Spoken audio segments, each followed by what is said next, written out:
হরে কৃষ্ণ ডিভিটি পাপিয়া ব্লগে আপনাদের সবাইকে স্বাগত। 25শে মার্চ হচ্ছে সোমবার, সেটা হচ্ছে কি আপনাদের হচ্ছে গৌরাঙ্গ মহাপ্রভুর আবির্ভাব তিথি। তাহলে আপনারা অবশ্যই সকলেই পালন করেছেন গৌরাঙ্গ মহাপ্রভুর আবির্ভাব তিথি।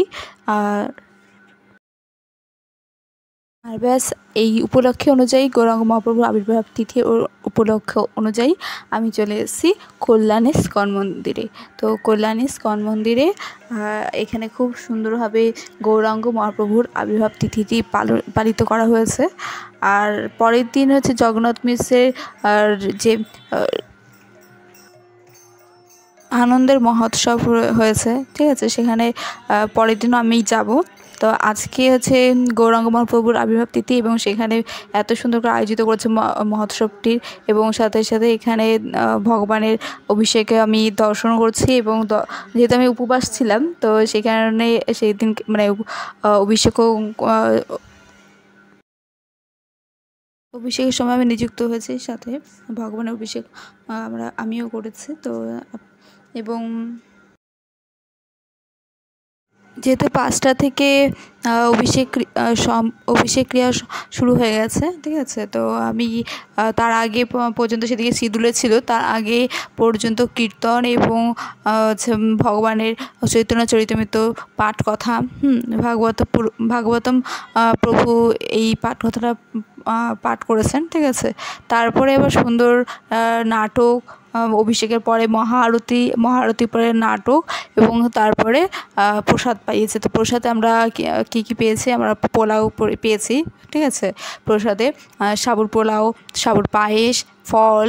তো আপনারা অবশ্যই এখানে আসতে পারেন কল্যাণী ইস্কন মন্দিরে।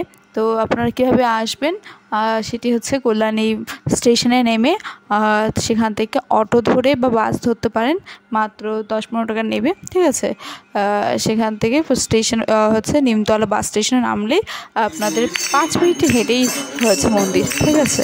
আপনারা আসতে পারেন, এখানে খুব সুন্দরভাবে প্রসাদ পাওয়ানো হয়। আর ভগবানের জগন্নাথ শ্রী বলদেব সুভদ্রা মহারানীর প্রসাদ পেয়ে যাবেন।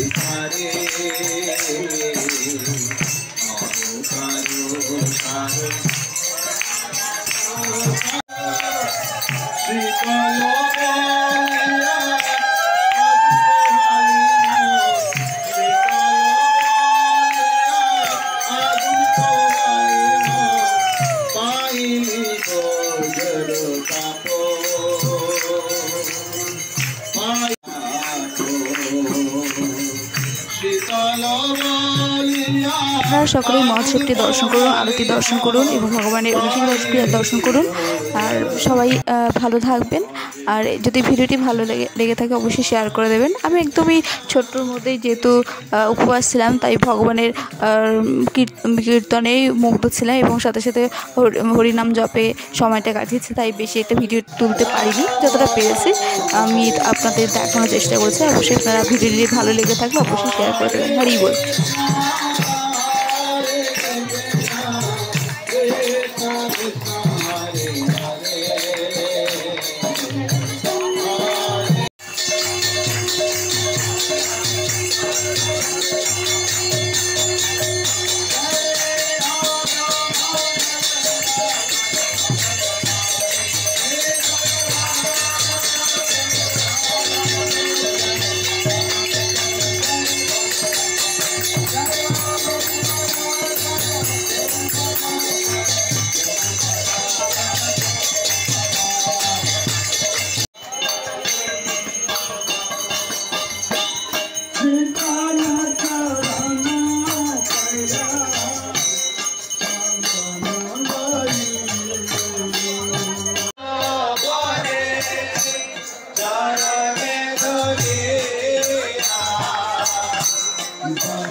हरे राम